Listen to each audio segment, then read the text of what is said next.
সকাল। আমাদের জীবন কি? যখন আমি জন্মগ্রহণ করেছিলাম, তখন আমরা কাপড় ছাড়াই এসেছি এবং কেউ না কেউ আমাদেরকে স্নান করিয়ে দিয়েছে।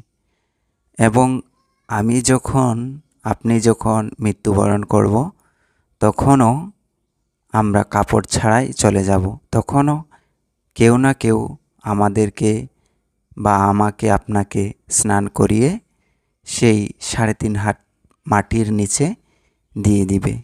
সুতরাং একদিন না একদিন আমরা মৃত্যুবরণ করব।